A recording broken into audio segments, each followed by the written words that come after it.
সর্বনাশ, যেখানে কামনা বাসনার থেকে দূরে থাকার নির্দেশ দিচ্ছেন আচার্যগণ, মহাত্মাগণ, বৈষ্ণবগণ, সেখানে ওই যোগ ক্রিয়ার দ্বারা অধিক ভোগ বিলাস করার এনারা চর্চা করতেছে। এখানে থাকা ব্যাসস্য শিষ্য পূর্ব মীমাংসায়া ভরত শাস্ত্র রচিতা, পূর্ব মীমাংসা রচয়িতা ব্যাসদেবের শিষ্য, যিনি হলেন এই জৈমিনী ঋষি। জৈমিনী ঋষির মতো কাম শাস্ত্রের একজন রচয়িতা আছে ভরত। উনি এদের সর্বস্ব হলো কাম, আর কিচ্ছু শুধু কামের চর্চা। ভাই, মানব জন্ম যেমন নেশারি ব্যক্তিরা বলে তোরা না বাস্তবিক পাগল। যারা মদ খেতে মানা করে, মদ খাওয়া ব্যক্তিকে নিন্দা করে, তাদেরকে যারা মদ খায় তারা বলে ওদের না ভালো বুদ্ধি নেই। বলে কেন? গরু মদ খায়? বলে না। ছাগল মদ খায়? না। কোন পাখি মদ খায়? আরে মানুষ জন্ম পেয়ে যদি মদেই না খেলাম, তাহলে মানুষ জন্মের কি বৈশিষ্ট্য তার?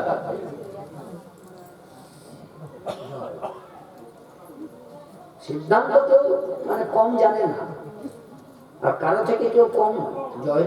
আপনি যতই শাস্ত্র পড়ুন, আর যতই সাইড এফেক্ট বলুন, আর যতই সত্যতম বলুন, যতই ভালো মন্দ বলুন, ওনার সিদ্ধান্ত থেকে আপনি ভেদ করতে পারবেন। মানব জন্ম যখন পেয়েছো, তাহলে একটু ভালো মন্দ খেয়ে বেঁচে যাও। মরার পরে কে দেখেছে রে বাবা, কে কোথায় গেল? জয় রাধে। মদ খেলে পাপ হয় বলে তুমি দেখেছো পাপ কিরকম? ছোট বড়, 1 কেজি 2 কেজি 1 মন 1 কুইন্টাল, কত বড় পাপ কিরকম? পয়াকার প, এটা বললেই হয়ে গেল পাপ। জানি না, তোর টাকা নাই ওই জন্য তুই খেতে পারিস না। আমার আছে, ঠাকুর আমাকে দিয়েছে, আমি খাচ্ছি। হ্যাঁ, আমার বাবার আছে, আমার বাবা দিয়েছে, আমি রোজগার করছি, আমি খাচ্ছি। সিদ্ধান্ত এইরকম বাসনা ঋষি জৈমিনীর সিদ্ধান্ত হবে না। এখানে আর বেশি সময় থাকা যাবে না। ভগবত তত্ত্ব ন কপি জানন্তি, এরা নিজেদেরকে নিয়ে ব্যস্ত, ভগবানের তত্ত্ব জানে না। তদিত অন্যত্র গচ্ছামি, ও ভাই আমি এখান থেকে অন্যত্র গমন করলাম, দেখি কোথায় শান্তি পাওয়া যায়। শান্তির খোঁজে যেতে যেতে দক্ষিণ দিকে চলতে লাগলাম। যেতে যেতে বহুদিন পথ পরিশ্রম করে একটি জায়গাতে উপনীত হলাম। সেখানে ভাই আর একটি আশ্চর্য ঘটনা দেখলাম। বলে কি দেখেছেন? বিরাট সমস্ত শ্রোতাগণকে সম্বোধন করে নাট্যমঞ্চ থেকে বলছে, ভালো করে শুনবে ভাই। একটি কথা আছে বাংলাতে, টকের ভয়ে পালালাম তো তেঁতুল তলায় বাসা। আপনাদের এখানে লোক পরম্পরা কথাটি আছে কিনা? আমি টক ভালোবাসি না, টকের ভয়ে পালালাম, কিন্তু তেঁতুল তলাতেই বাসা। কি হলো? জয়। তেঁতুলের টক কোনটা না? অন্যান্য বৃক্ষের ভেদ আছে, কিন্তু তেঁতুল বৃক্ষের কোন ভেদ নাই। জয় রাধে। ওই গাছ থেকে, ওই ছাল থেকে, পাতা থেকে, শাখা পোশাকা ফল সব টক। তেঁতুলের পাতাও টক, ফল। সেই দশা হলো রে ভাই। আমি শান্তির খোঁজে যেতে লাগলাম, কিন্তু পারলাম না। দেখি দক্ষিণস্যাম দিশি পতিত অস্মি। আমি মনে করলাম আর একটি সমস্যায় পড়েছি রে, আমার মনে হয় আমি জমলোকেই আসলাম। এইরকম দশা। সকলে অবাক হল, কি হয়েছে? কি হয়েছে? বলে শোনো শোনো। সেখানে আমি দেখলাম যদমি আর হত সৌগত কাপালিকা প্রচন্ডা হি পাষণ্ডা। আরো বিচিত্র জায়গায় পড়লাম, সব পাষণ্ড রে ভাই। কিরকম? কাপালিকা জয় রাধে, কাপালিকা। ওদের আপনারা যেমন লটা ঘটি বাটি ব্যবহার করেন, ওরা কোনো বাসন ব্যবহার করে না। মৃত ব্যক্তিকে যখন ভূমি সমাধি দেয়, মাটিতে গেড়ে দেয়, তখন সেই ব্যক্তির মাথার খুলিটা, জয় নিতাই, ওই মাথার খুলিটাকে পাত্র করে নেয়, ওর মধ্যেই সব খায়, যা খাবার ওতে নিয়ে তারপরে খায়। কাপালিকা। যেমন এই সাধুদের মধ্যে অনেক প্রকারের ভাগ আছে, রামানন্দী, শ্যামানন্দী, তারপরে নিম্বার্ক, ঠিক সেই রকম কাপালিকাদের অনেক প্রকারের ভাগ আছে। জয় রাধে। এই জন্যে আমি বলেছিলাম কুম্ভ মেলায় যেতে, তবে খবরদার আর যাবেন না। হ্যাঁ, জয় নিতাই, খবরদার আর যাবেন না, যে অবস্থা চলছে। হ্যাঁ, বেঁচে যদি থাকেন শ্রীমন মহাপ্রভুর নাম করে যেতে পারবে, আর চাপা পড়ে যদি যান তাহলে কি হবে? মহারাজ তাহলে বাড়িতে থাকলে কি মারা যাব না? এই কথাটা হচ্ছে না, মারা তো সবাই যাবে, তবে জয় রাধে আমি মারা যাব। আপনি মারা যাবেন না? আপনি কি অমর? বলে তাই তো, এটাও তো চিন্তার বিষয়। আরে বৈষ্ণবদের মৃত্যু হয় না, ওরা প্রাপ্তি হয়। জয় নিতাই। আমি যখন কাপালিকা দেখলাম, আর কাপালিকাদের একটি ভাগ আছে, ওদের নিয়ম হচ্ছে পৃথিবীতে প্রস্রাব করবে না, ওরা পৃথিবীতে কোনোদিন প্রস্রাব করে না। ওই যে মাথার খুলিটা আছে ওর মধ্যে পেশাব করে, পেশাব করার পরে ওইটাকে আবার খেয়ে নেয়। কাপালিকাহা। বিরাট বলছে সর্বনাশ, এ কি রে বাবা পরম্পরা, খুলির মধ্যে পেশাব করে ওটাকে খেয়ে নেয়, আরো জল খায়, কিন্তু পেশাব কোনোদিন ছাড়বে না, নিজেই খেয়ে নেয়। কি সম্প্রদায়! আবার কি সৌগত, আর হত, জয় নিতাই। আর হত কাকে বলে? এখানে অনেক বিদ্বানজন আছেন, শিক্ষিত জন, একটু আমরা কঠিন হলেও শুনে শুনে নেন। শুধু নিজেরাই বৈষ্ণব, নিজেরাই শ্রেষ্ঠ, আমাদের থেকে কেহ নেই, এই যে মনে একটা ভরসা আছে, এটা কতদূর সত্য আমরা ওই দিকে এগিয়ে যাচ্ছি, ওদিকে এগিয়ে যাচ্ছি আমরা। তো জ্ঞানের প্রয়োজন আছে। আর হত, এই জন্য আচার্য চরণ শ্রী কবিকর্ণপুর পাদ আমাদের এই সমস্ত সংবাদ দিয়েছে। এই জগতে সব সময় কোন না কোন একটি রূপেতে যার চিত্তটি আবিষ্ট থাকে না, তাকে আহত। আর পাষণ্ড কাকে বলে? পাপম সনতি দর্শন সংসর্গাদিনা দদাতি যতবা পাতি রক্ষতি দুষ্কৃতেব্য পাবেদ ধর্মস্তম খণ্ডয়তি খণ্ডয়তি ইতি পাষণ্ড। যারা বেদের ধর্মকেই অস্বীকার করেন তাদেরকে পাষণ্ড বলা হয়। আর যেমন জয় রাধে, আরেকটি কথা দেখবেন কলিযুগে আর পাষণ্ডের, আপনারা যদি নিজের ছেলে মেয়েকে একটু ঢিল দেন তাহলে একটা কালে নিজেই বিপদে পড়বেন, তখন আর কোনো পথ খুঁজে পাবেন না। সারা বছরে ছেলে মেয়েরা উৎপাত না করলেও কমসে কম ওরা যখন অনুষ্ঠান করে পিকনিকে যায় তো আপনাদের এখানে পিকনিকে, অথবা যখন পুজো হয় সেই সময় কমসে কম সারা বছরে না খেলেও পিকনিকের সময় এক ছিপি জলে মিশিয়ে খায়। আপনি শুনেছেন ছেলে খেয়েছে, জয় রাধে। আপনি বললেন ছেলে মানুষ, ও অল্প বয়স, এখন একটু নাইলে খেয়েছে, মানিয়ে নিলেন, তাহলে মনে করলেন আপনি গেলেন ধীরে ধীরে, সঙ্গে সঙ্গে অ্যাকশন নিতে হবে। জয় রাধে। আর যদি কারো বাড়িতে এইরকম নেশাগ্রস্ত ব্যক্তি হয় তাহলে ভালো করে তাকে বোঝাবেন।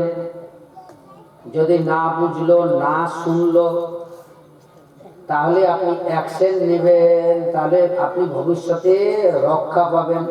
আর যদি অ্যাকশন না নেন, আপনাদের এখানে কাঠের অভাব নাই, জয় রাধে, ভালো করে একটা কাঠের টুকরো তুলবেন, বেশ হৃষ্টপুষ্ট মোটা ধরনের, ভালো করে পেটাবেন, দরকার হলে হাত পা ঘুরিয়ে দিবেন, হাসপাতালে নিয়ে যাবেন, সেবা করবেন বিছানায় ফেলে রেখে মাসখানিক, তবুও নেশাগ্রস্ত ব্যক্তিকে মানবেন না, ভবিষ্যতে সব যাবে।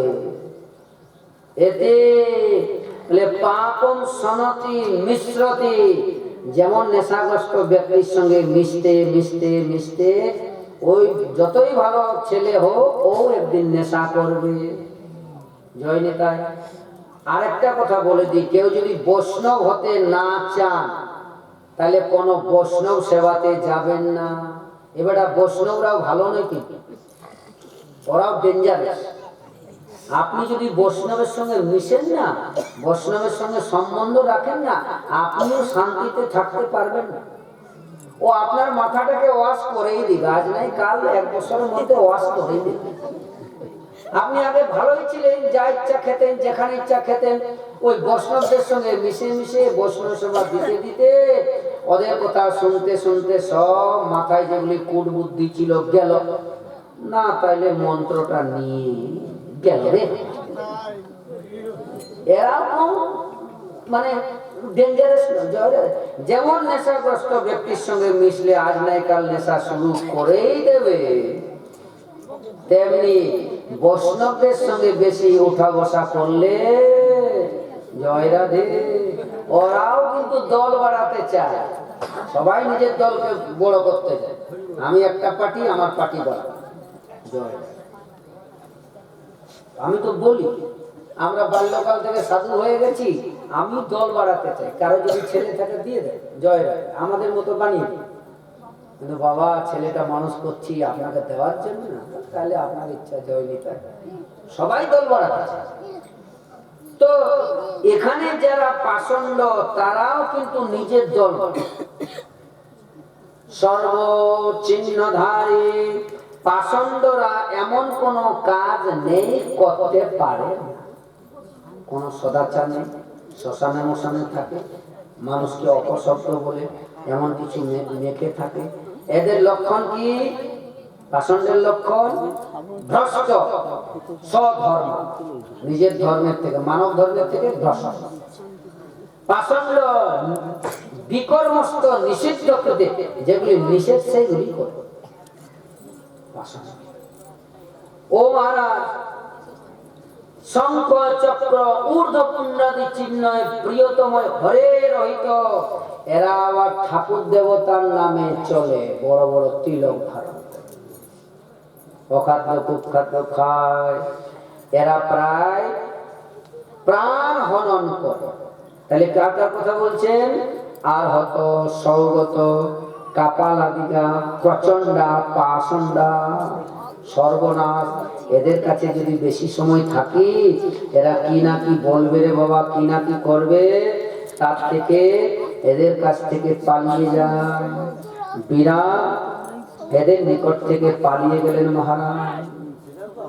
যেতে যেতে এতে পাশুপতা অপি হনা হতায়ুষ মান হনিষ্যন্তি, আমাকেই না মেরে ফেলে, যদিত পলায়নম এব। একটা কথাই বলে না, বেঁচে থাকলে বাপের না, বাংলা কথা। আর হিন্দিতে বলে জিন্দা রহো তো লাখও পায়, বেঁচে থাকলে পরে যা হবে দেখা যায়। এখন বেঁচে থাকলে যা হয় তা দেখা যাবে, অতএব এখান থেকে পালিয়ে যায়। আমি বহুদূর পথ পরিশ্রম করে ইত অপসৃত কিয়ৎ দূরং গত্যা, আমি মনে মনে ভগবানকে বলছি, হে না, হে প্রভু, হে প্রাণবল্লভ, আমি কি জীবনে শান্তি পাবো না? বাস্তবিক কি আমার জীবনটি এইরকম? আমি কি কোনো মতেই আর শান্তি পাবো না? এইভাবে ভগবত চিন্তন করতে।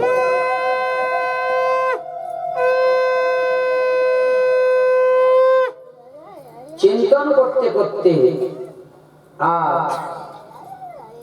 এক নদীর পাড় দিয়ে যাচ্ছে।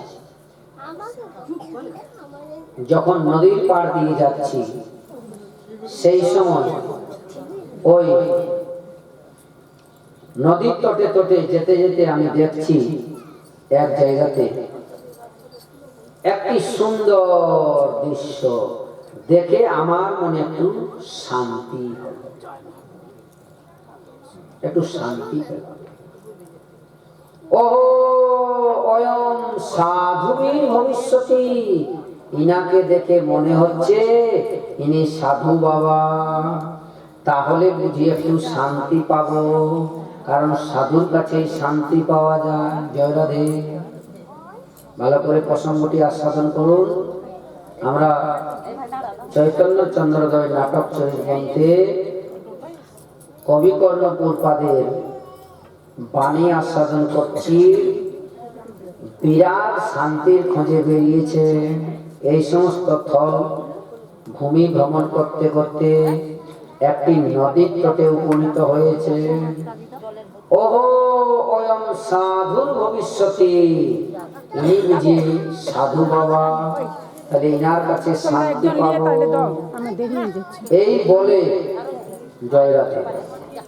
কেহ যদি বাড়িতে মন্ত্র স্মরণে বসেছেন, জপ করতেছেন একান্তে, আপনি হট করে গিয়ে কথা বলবেন না, এগুলি উচিত নয়। কারো বাড়িতে গিয়ে হট করে কারো বাড়িতে ঢুকবেন না, আওয়াজ দিবেন। সর্বপ্রথম আওয়াজ দেওয়ার নিয়ম হলো জয় রাধে, জয় রাধে, হরে কৃষ্ণ, জয় নিতা, জয় গৌর, জয় গৌর, ঠাকুরের নাম বলে আর প্রবেশ করবে। আর যদি আপনি ঠাকুরের নাম উচ্চারণ করতে না চান, তাহলে কলিং বেল বাজাবে। জয় নিতা। কলিং বেল যদি না থাকে তাহলে বাড়িতে কেউ আছে বলবে, আর যদি না হয় তাহলে হাতে তালি দিবে। যদি বলেন মা তাও নাই, তাহলে কি করবে, একটু গলাটাকে ছাড়বে, তাতে বাড়ি কেউ মনে করবে কেউ এসেছে। কিন্তু চুপ করে কোথাও প্রবেশ করা উচিত নয়, এটা নিয়ম। তো বিরাট বলছে ভাই ওই সাধু বাবা সুন্দর বসেছেন, যত খলু নদী তট নিকট বিকট শিলাপট্ট ঘটিত সুখ প্রবেশ ক্লেশাতীত গুণাতীতম কিমপি ধায় ইতি সময়ং গময়তি। নদীর তটে একটি শিলার উপরে, হরি বল, নদীর তটে একটি শিলার উপরে মানে পাথরের উপরে উনি বসেছেন। যখন পাথরের উপরে বসেছেন পূর্ব দিকে মুখ করে, ভাই আমি কি করলাম, আমি গিয়ে ওনার পাশে বসলাম, মনে মনে আনন্দিত হলাম আর নির্বাচিত করলাম ইনি হলেন সাধু বাবা, তাহলে ইনার কাছেই আমি শান্তি পাবো। কেন? ইনি সুখ প্রবেশনে পূর্ব দিকে মুখ করে পরম সুখ আসনে বসে আছেন। ইনি ক্লেশাতীত, ত্রিগুণাতীত হয়েছে, আধিভৌতিক, আধিদৈবিক এবং আধ্যাত্মিক তিনটি ক্লেশের থেকে অতীত হয়েছে, ক্লেশাতীত। ইনি আবার গুণাতীত, সাত্ত্বিক, রাজসিক, তামসিক গুণের থেকে উৎক্রান্ত হয়েছেন আর কোন বিশিষ্ট স্বরূপে ধ্যান করতেছে। আমার আনন্দের সীমা নাই। কেন? এই বুঝি শান্তি পেলাম, ভেতরে ধীরে ধীরে শান্তি পেতে লাগলাম। ও ভাই, উনি চোখ মেললেই ওনার সঙ্গে কথা বলবো যে উনি এত শান্তিতে নদীর তটে কি করে বসে আছেন, এমন কি উপাসনা করেন, এমন কার কৃপা পেয়েছেন যে ইনি এত শান্তিতে একাগ্র ভাবে বসে আছেন। কিন্তু শোনো ভাই, আমি একটা বড় আশ্চর্য ঘটনা দেখলাম, আমি বড় বিমোহিত হয়ে গেলাম। কি হয়েছে? একটু পরে উনি করেছেন কি, ওই বসে থাকতে থাকতে জিহ্বা প্রেণ ললাট চন্দ্র সুধাজ্জর মহদ্দাক্ষম বেজয়ত নিমিলিত নয়নে বদ্ধাসনম ধ্যায়ত তস্য উদাত্ত নদীতটস্য কিময়ং ভঙ্গ সমাধির।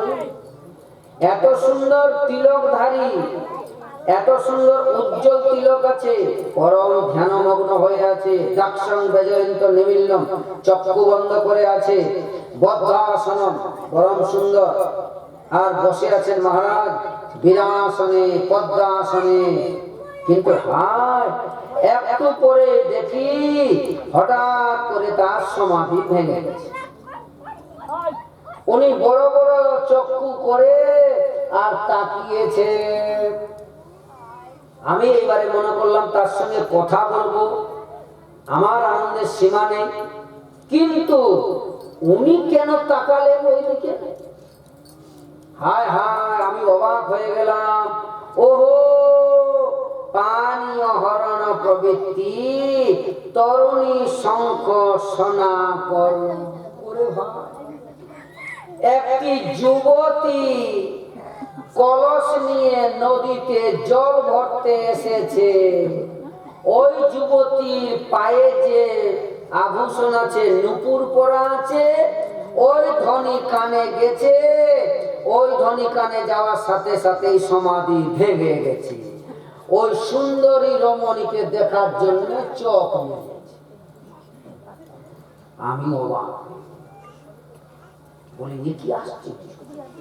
পানীয় হরণ প্রবৃত্ত তরুণী শঙ্খ সোনা করণ। এটাও বল, যে ব্যক্তিটি এত সুন্দর সমাধিতে ছিল সেই ব্যক্তি, আরে এখনো তরুণীটি আসে না, সামনে নাই, সে তার মতো কলস নিয়ে জল ভরতে এসেছে গ্রামের থেকে। কিন্তু আভূষণের ধ্বনি কানে যখন গেল, এত বড় সমাধি ব্যক্তির সমাধি ভেঙে গেল। এসা ভগবতী মায়া।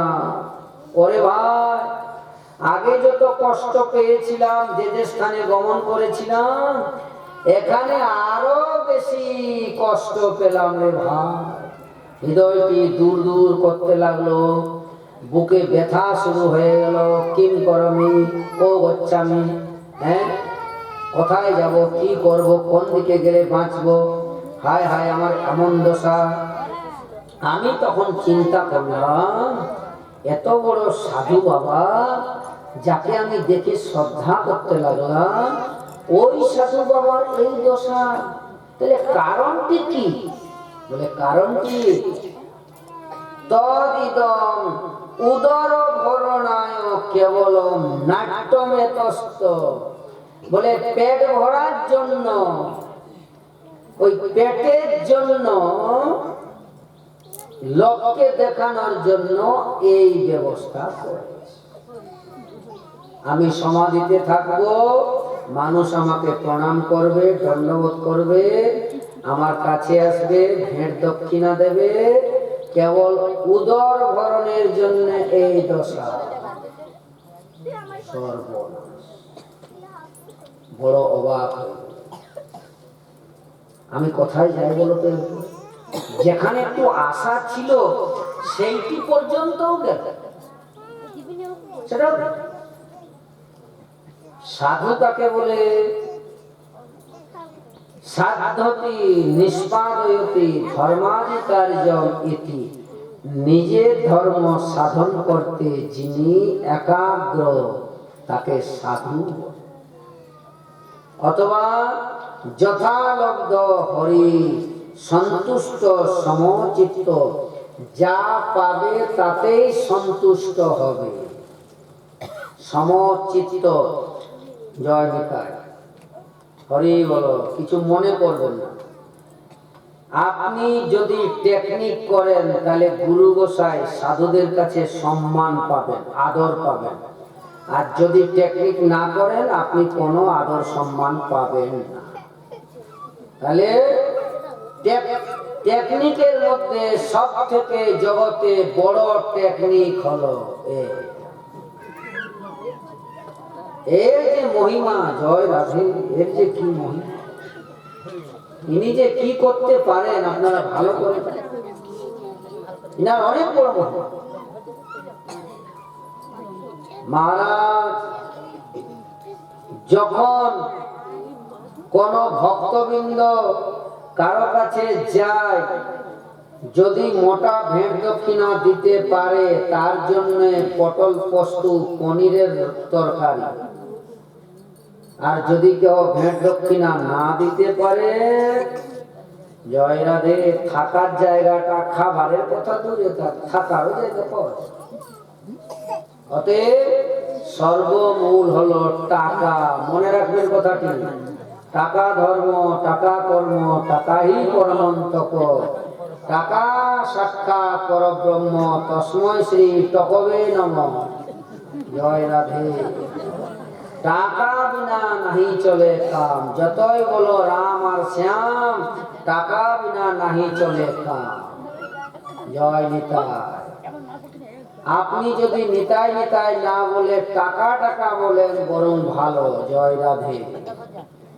কিন্তু সাবধান, হাতে যদি মালা ঝোলা থাকে আপনার কোনো ভয় নাই, কিন্তু হাতে যদি টাকার বান্ডিলটি থাকে তাহলে প্রাণ যাওয়ার ভয় আছে। কে হাত কেটে টাকার বান্ডিল নিয়ে আর ভবিষ্য হয়ে যাবে। জয় নেতা, এটাও বুঝতে হবে। হ্যাঁ, তাহলে সমচিত্ত যিনি হবেন তাকে সাধু বলা হবে। পক্ষপাতিত্ব করবে না। যে ভেট দক্ষিণা বেশি দিচ্ছে তাকে নিজের হাতে খাওয়াচ্ছে। জয় নিতাই। এটা আমাদের একটু কষ্ট হয়। হরি বলো। আরে যে মোটা টাকা দেয়, হ্যালো, আর আমি এটাও ভাবি মানুষের না খুব চতুর, খুব চতুর। আরে বৃন্দাবন যখন যাব, এটা বেশিরভাগই মারওয়াড়িরা করে। বৃন্দাবন যাবই, গিরিরাজ পরিক্রমা করবই, কোন ধর্মশালায় থাকতেই হবে, খাবার খেতেই হবে, তাতে তো টাকা দিতেই হবে, ভাড়া দিতে হবে। তাহলে একটা গুরু করতে, একজনকে গুরুজি গুরুজি বলি, আর একটা তুলসীর মালা গলায় নিয়ে নি, বা না বললেও গুরুজি বললাম, ফোন নাম্বারটা নিলাম আর ফোন করলাম, হ্যালো গুরুজি দণ্ডাবত। বলে হ্যাঁ, আমরা 6 জন যাব, একটু দয়া করে ব্যবস্থা। বলে হ্যাঁ হ্যাঁ আসো। টেকনিকটা দেখুন কেমন। কোনদিন গুরুদেবের গুরুও জানেন, গুরুদেবের কোন প্রণাম মন্ত্রও জানেন, কিন্তু টেকনিকটি ভালো।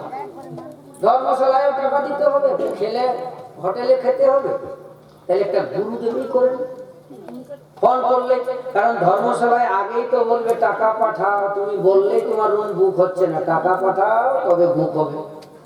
আর গুরুদেবকে ফোন করলে গুরুদেব সুন্দর ছেড়ে মুছে আসনটা রেখে দিবে। জয় রাধে। রান্না বান্না করে সব রেডি রাখবে। আসলাম, খেলাম টেলাম, বিশ্রাম করলাম, যাবার সময় টাকা দিয়ে চলে গেল।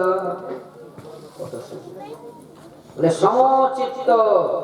আর সাধু কিরকম হবে? হরি পদাশ্রয় লোকে বিপ্রসাদু ননেন্দক। জয় নিতাই। এই লাইনটা মনে রাখবেন দয়া করে। যদিও মনে রাখবেন না, তথাপি আমার বলার দরকার, আমি বলছি। এই তো এবারে বিশ্রাম হবে, ভোগরাগ লাগছে। জয় নিতাই। তথাপি সাধু কেমন হবে? হরিপদ আশ্রয় লোকে, সেই হরির পদ আশ্রয় ছাড়া অন্য কারো আশ্রয় করবে না। ভগবান শ্রী হরি ছাড়া অন্য কারো আশ্রয় করবে। উনি কেমন হবেন? অনিন্দক, কারণ নিন্দা করবে। গুরুদেবের বা সাধুর লক্ষণ বিষয়ে বলেছেন অনিন্দক। জয় নিতাই। আপনারা শুনেছেন আমাদের গৌড়ীয় বৈষ্ণবের একজন আচার্য মুরারি দাস বাবা মহারাজ, একবার ওনার সঙ্গে রাত্রিবেলা সৎসঙ্গে বসেছিলাম, তখন উনি একটি কথা বলেছিলেন। বলে, পরীক্ষিত জানো একটা ঘটনা শোনো। বলে, হ্যাঁ বাবা বলুন। একজন গৃহী, উনি পাঠ করাবেন, তো উনি এক পণ্ডিত মশাইয়ের নিকটে গেলেন।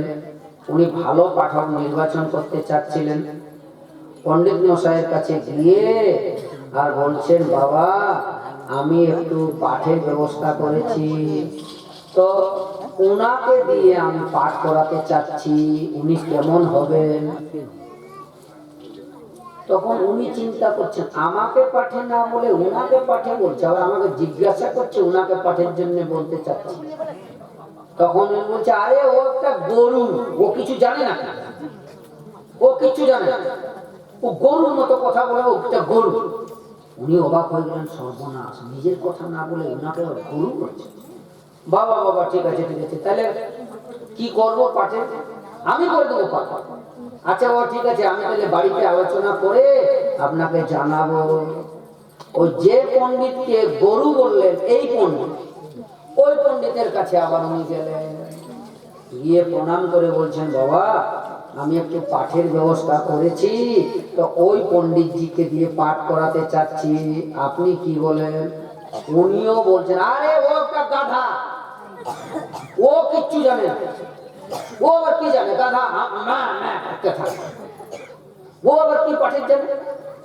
বাবা পাঠ করলো যে, আরে আমি করে দেবো। আচ্ছা, উনি তখন দুইজনকেই পাঠে নিমন্ত্রণ। বাবা ঠিক আছে পাঠ করে দিবেন এই তারিখ। আর এমন দ্রুতই দুইজনেই বাড়িতে এসেছেন। তো বাড়িতে এসেছেন, দুইজনের চরণ ধুইয়েছেন। ধোয়ার পরে ওই টুপুরিতে করে একজনকে দিয়েছে খড় আর একজনকে দিয়েছে ঘাস খেতে। উনারা তো দেখে একবার রেগে বোম হয়ে, তুমি এইগুলো কি আমাদের সামনে? বলে, বাবা দয়া করে সেবা করুন। এই আমরা গরু না গাধা যে আমরা খড় খাবো ঘাস খাবো? এসব কি তুমি শুরু করেছো? বাবা আপনি উনাকে গাধা বলেছেন আর আপনি উনাকে গরু বলেছেন, আমি তো গিয়েছিলাম পাঠের জন্য। একজন পণ্ডিতরা একজন আরেকজনের মুখের দিকে তাকিয়ে, তুই গাধা বলেছিস? বলে, হ্যাঁ।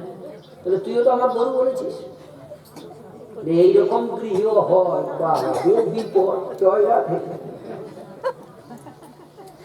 অনিন্দুক, কেউ কারণ নিন্দা করবে না, সাধুর লক্ষণ। আর নির্ভয় সদয় শান্ত, দম্ভভাব অহংকার বর্জিত। জয় রাধে। অহংকার দম্ভ আদি যা থাকবে না, যিনি নিষ্পক্ষ হবেন, নিরপেক্ষ হবেন, দৃঢ়ব্রতী হবেন, যিনি সধর্ম আচরণে দৃঢ়ব্রতী হবেন, এইরকম ব্যক্তিকে সাধু বলা হয়। জয় রাধে। এবারে আমরা নিজেরা বুকে হাত দিয়ে একাগ্রে চিন্তা করব, আমি কত বড় সাধু।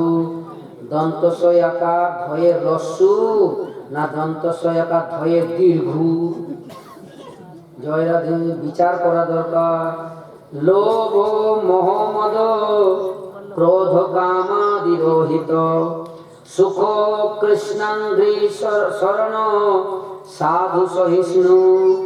লোভ কাম ক্রোধ মদ মাৎসর্য শূন্য হবে আর পরম সুখী হবে। জয় রাধে। সাধু হবে পরম সুখী। বলে, মহারাজ পরম সুখী মানে ওই টাকার বিছানায় ঘুমালে পরম সুখী? জয় রাধে। 3000 টাকার দামের একটি কম্বল গায়ে দিয়ে ঘুমিয়েছেন বলে উনি সুখী? হরি বলো। বিসলেরি জল ছাড়া খায় না, উনি সুখী? হরি বলো। হ্যাঁ, জয় নিতাই। বলে, উনি উত্তম খাবার ছাড়া খায় না, উনি সুখী? বলে, হবে না। এইগুলি এরাকে সুখী বলা হয় না। কো সুখী সেই বিষয়ে বলছেন, কৃষ্ণাঙ্ঘ্রি শরণ সাধু, যিনি কৃষ্ণ চরণে শরণাপন্ন, মানে শ্রীকৃষ্ণকে যিনি সর্বস্ব দিয়েছেন, এই দেওয়ার পরে যে একটি সুখ, সেই সুখ সাগরে যিনি ভাসেন, সেই সুখটিকেই যথাযথ সুখ বলা হয়। বলি ভক্তবৎসল ভগবান কি। এই হলো সাধুর লোক। কৃষ্ণার পিত প্রাণ শরীর বুদ্ধি শান্তেন্দ্রিয় শ্রীযুত সম্পদাদিষু আসক্ত চিত্ত শ্রবণাদি বিজ্জে ইহো সাধু সততম হরির জয়। পুরাণ বলছে ভাই, বাড়ি ছেড়ে বনে গেলেই সাধু হওয়া যায় না। জয় রাধে। গৃহে থেকেও সাধু হওয়া যায়। আচ্ছা, এইবারে গৃহে দ্বিবিধ সাধু দেখা যায়। কিছু জন আছে নিজেই ভজন সাধন নিয়ে ব্যস্ত থাকে। জয় রাধে। ভোরবেলা থেকে উঠে পাগলের মতো ছুটাছুটি, নড়ানড়ি, এই ধোয়া মাজা ধুমধাম এই সব শুরু করেছে। হরে কৃষ্ণ। সকালবেলা উঠে একবারে আশ্রয় করিয়া বন্ধ শ্রী গুরু চরণ যাহা হইতে মিলে ভাই কৃষ্ণ প্রেম শুরু করে দিয়েছেন। আর এমন গলা না, কর্কশ গলা। ছেলে বৌমা ঘুম থেকে, বাবা কি শুরু করেছে, একটু শান্তিতে ঘুমোতেও দেবে না। সারাদিন কাজ করে এসেছি, রাত্রি 11টায় বিছানায় গেছি, একটু সকালবেলা ঘুমাবো, তুমি 4টার সময় উঠে শুরু করেছি। জয় রাধে। বড় বিপদ। কি করবে? এই তোরা গুরু বন্দনা শুনতে চাস নাই, ভোরবেলা উঠতে চাস নাই, তোরা গরু, তোরা গাধা, এই তোরা পশু, এই একবারে রেগে। জয় রাধে। কি করবে? তার মানে ওখানে সমস্যা কি আছে? স্বজাতীয় আর বিজাতীয়। আপনি বিজাতীয় ব্যক্তির কাছ থেকেই কষ্ট পাবেন। স্বজাতীয় যদি হয় তাহলে কষ্ট পাবেন না। এই জন্য চেষ্টা করবেন নিজের বাড়িটিকে স্বজাতীয় তৈরি করা।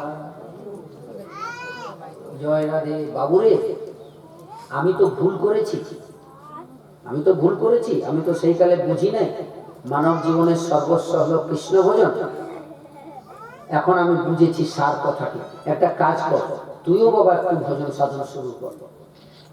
পরিবারটিকে নিজের দলে টানতে হবে। আপনার নিশ্চিন্তে ভক্তি পথটি প্রশস্ত হবে। উনি আর বাধা দেবেন না।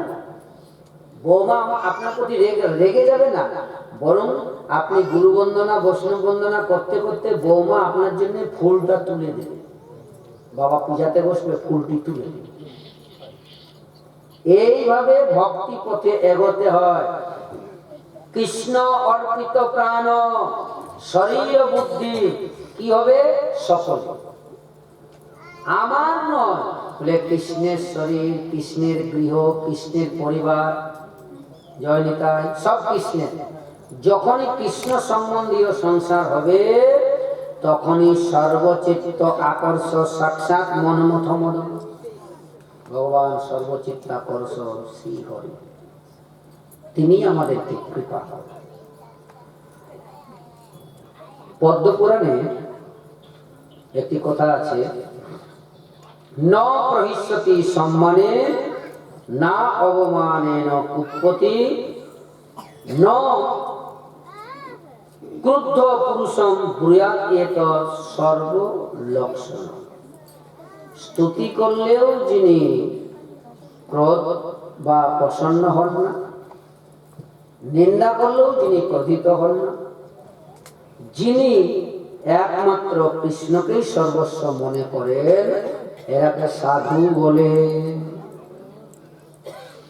বিরাট বলছে, ভাই আমি যখন এই সাধুর কাছে গেলাম তখন এই দশা দেখে বুঝলাম এর একমাত্র কারণ এত বড় সমাধিতে ছিল। ওই স্ত্রীর আভূষণের ধ্বনি শ্রবণ করে যখন তাকালো, আমি বড় সমস্যায় পড়ে গেলাম। সেখান থেকে আমি চললাম, এর কাছে আর থাকা যাবে না রে বাবা। এ নিজেই মায়ায় তো বলি, তো আমি এর কাছে আর কি শান্তি পাবো। আরেক জায়গায় গেলাম, দয়গাত অহ অয়ম নিষ্পরিগ্রহ হইব লক্ষ্যতে তর্থিকৈব ভবিষ্যতি। আমি একজন তীর্থ ভ্রমণকারী ব্যক্তির সঙ্গে দেখা করলাম। দৈব আগতেন পথিকেন সহ সংকথয়ত কথৈব হৃদয়াম আকিল। আমি মনে করলাম যাক বাবা, এই তীর্থবাসী ব্যক্তির সঙ্গে দেখা হলো, ইনি নিশ্চয়ই তীর্থে গমন করেছেন, তার মানে তীর্থের মহিমা জানেন। এইবারে আমরা যে কথাটি আস্বাদন করছি সেটি হলো, যদি কেহ তীর্থে যান তাহলে তীর্থে গিয়ে কি আনবো? তীর্থে গিয়ে কি আনবো? তীর্থের মহিমা, ওখানে সাধু মহাত্মা আছেন, ভগবানের লীলাভূমি, ভগবানের বিহার ভূমি। তীর্থাদিতে গমন করলে এই সমস্ত হৃদয়ে পরিবর্তন হয়। ও ভাই, আমি মনে করলাম ওনার জীবনে পরিবর্তন হয়েছে, কিন্তু একটু মাত্র পরিবর্তন হয়, যেটা সচরাচর দেখায়। এই, তুই বৃন্দাবনে গেছিস? বলে না, পাপী কথা দিল বলে। আরে আমি 10 বার বৃন্দাবনে গিয়েছি, তুই জানিস? গয়া, দ্বার, গঙ্গা, প্রয়াগ, বারাণসী, পুষ্কর, শ্রীরঙ্গোত্তর, কুশলা, বদরিকা, সেতু, প্রভাসাদিকম অব্দে নৈব পরিক্রময় ত্রিচতুরৈ তীর্থাবলীম পর্যটন অবদানান প্রতিমা শতানি গমিতাস্যতে স্পেশাল ব্যক্তিকো। আমি মনে করলাম তীর্থবাসী ব্যক্তির কাছে মিশে একটু তীর্থের মহিমা জানবো, সাধু দর্শন করে এসেছে, তার কৃপা পাবো, একটু শান্তি পাবো। হায় হায় কপাল, এ দেখি অহংকারে ভরে আছে রে। সকলকে বলে বেড়াচ্ছে, জানিস আমি গঙ্গা, গয়া, প্রয়াগ, বারাণসী, পুষ্কর, শ্রীরঙ্গ ক্ষেত্র, এক একটি তীর্থ আমি অব্দে রইব বৎসরে 100 বার করে গিয়েছি। আমার মতো তীর্থ ভ্রমণকারী জগতে কেউ না। একবার অহংকারে বুকটি ভারী হয়ে গেছে, ভরা। আমি চিন্তা করলাম, অহংকার ত্যাগ করার জন্য, কামনা, বাসনা, আহার, নিদ্রা, ভয় আদি ত্যাগ করার জন্য আর মানুষ তীর্থে যায়। তীর্থে বৈরাগীদের দেখে, সাধুদের দেখে, বৃক্ষের মূলে বসে আছে সেই সমস্ত জনদের দেখে তারাও কাল কাটে, আমরাও কাল কাটি। তাদের কিছুই নেই, তারা আনন্দে কাল কাটিয়ে যাচ্ছে। আমাদের সব আছে, তবুও আনন্দ নেই। ওইসব বোঝার জন্য তীর্থে গিয়েছি, কিন্তু কি বুঝে আসলো? অহংকারটুকু নিয়ে আসলো। হায় হায়, যদি কোন ব্যক্তি আত্ম প্রশংসা করে তাহলে তার পুণ্য ক্ষীণ হয়। জয় নিতাই। একদিন বলেছিলাম, আবার বলছি, নিজের প্রশংসা নিজে করবেন না। রসোয়ারা যদি রান্না করে তাহলে নিয়ম হচ্ছে রসোয়া যেন পরিবেশন না করে। যারা রান্না করে তারা পরিবেশন করলে সমস্যা দেখা যায়। উনি রান্না করার পরে পরিবেশন করতে করতে তার পরিচিত জনকে জিজ্ঞাসা করে, দাদা কেমন হয়েছে ব্যঞ্জনটা? উনি যদি বলেন ভালো, তাহলে ওনাকে আরেকটু দিল। আর যদি বলে ভালো না, বদমাস কথাটা, খাইতে জানে না বলে ভালো হয়, বাড়িতে যেন কত খায়। জয় নিতা, রেগে টেগে চলে গেল। চারিদিকে যাবে, কিন্তু ওর কাছে আর যাবে। আচ্ছা, যদি কেউ প্রশংসা নিজের থেকে না করে, তাটা দারুণ রান্না করে। যদি না করে তাহলে নিজেই শুরু করে দেবে, আজকে না আমি খুব ভালো করে রান্না করেছি, হেভি হয়েছে, অথচ নিজে খাই নাই। আত্ম প্রশংসা কেউ কম যায় না। জয় রাধে। ওই আত্ম প্রশংসা যখনই করবে তখনই পুণ্য ক্ষীণ। যজাতি রাজা, পুরাণে বর্ণনা আছে, উনি পুণ্য বলে স্বর্গলোকে গমন করেছে, দেবরাজ ইন্দ্রের সিংহাসনে বসেছেন। সেই সময় দেবতারা দেখলেন মৃত্যু জগতের একজন রাজা আমাদের দেবরাজ ইন্দ্রের সিংহাসনে বসবেন, এটা হতে পারে? দেবতারা যজাতিকে প্রশংসা করা শুরু করল। মহারাজ আপনি এমন কি পুণ্য করেছেন যে পুণ্য বলে স্বর্গলোকে তো এসেছেনই, আপনি ইন্দ্রের সিংহাসনেও বসেছেন। তখন বলতে লাগে, আমি এই করেছি, আমি ভূমিদান করেছি, আমি বস্ত্রদান করেছি, আমি অন্নদান, সবটার সঙ্গে আছে আমি। দেবতারা আরো প্রশংসা করছেন, আরো নিজের আনন্দিত হয়ে প্রশংসা করছেন। দেবতারা যে কেন ওনাকে বারবার ওঠাচ্ছেন গাছে আর প্রশংসা করছেন, ওটা যে জাতি বুঝতে পারছে। দেবতারা তো জানে বেটা, যত তুই নিজের প্রশংসা করবি তত তোর পুণ্য ক্ষীণ হবে। তুই প্রশংসা কর, আমরা আমাদের তো দরকার দেবরাজ ইন্দ্রের সিংহাসনটা খালি করা। তো তোকে এমনি বললে তো খালি করবি না, তাহলে তোকে প্রশংসা করি, তুই নিজের আত্ম প্রশংসা কর। মায়েরা কি করে জয় নেতা, হ্যাঁ, ভোরবেলা উঠে আর কি, এই যখন 9টা 10টা বাজে তখন কোন মহিলা যদি গিয়েছে, শোন আজকে ভোরবেলা উঠেছি, উনুন মুছেছি, জল ধরেছি, জামা কাপড় ছেড়েছি, কাপড় কেচেছি, স্নান করেছি, আবার শান্ত করেছে তো ভালো, সাবুন মেখে স্নান করেছি, গরম জলে করেছি, যত পারে বাড়াতে জয় নিতা। আমি এইটা করেছি, ভালো রান্না করেছি, ছেলেকে খেতে দিয়েছি, ছেলেকে স্কুলে পাঠিয়েছি, ছেলের বইগুলি আবার স্কুলের ব্যাগে ভরে দিয়েছি, আর ছেলেকে খাইয়ে স্কুলে পাঠিয়েছি স্যার। কিন্তু না, ওটাকে আবার বাড়াবো, কথা তো বলতে হবে। মানে প্রশংসা একেবারে চতুর্মুখে বলছেন ন। এই দেখুন, আরে এই জগতের মানুষ নিজের তো প্রশংসা করে নে। এই তীর্থ ভ্রমণকারী ব্যক্তি সার কি নিয়ে এসেছে? অহংকার। আমি এক এক বৎসরে এক একটা তীর্থ 100 বার করে ভ্রমণ করেছে। এই বেটা, তোরা কোন তীর্থে গিয়েছিস? যদি গিয়েছিস তাহলে একবার গেছিস, আমি শত বার গেছি। বিরাট বলছে, ভাই আমি কত যে জীবনে কষ্ট পাবো তার কোনো শেষ নেই। এই বেটার কাছে একটু শান্তি পেলাম না। আর তীর্থে গিয়ে কমসে কম অহংকার শূন্য হোক, একটু কৃষ্ণ কৃষ্ণ বলো, কোন তীর্থের মহিমা বলো, তীর্থের থেকে আসার পরে তীর্থের মহিমা বলো, ওটাও নাই। তীর্থে গিয়েছি ওই অহংকার। আরে ঠিক আছে, গঙ্গা গিয়েছ, গঙ্গার মহিমা তো বলো, তবু শুনে শান্তি পাই না। আমি গঙ্গা গিয়েছি 100 বার। জয় সাধু এসো সাধু, ইনি হচ্ছেন সাধু। বলে একে সাধু বলে আমি মানতে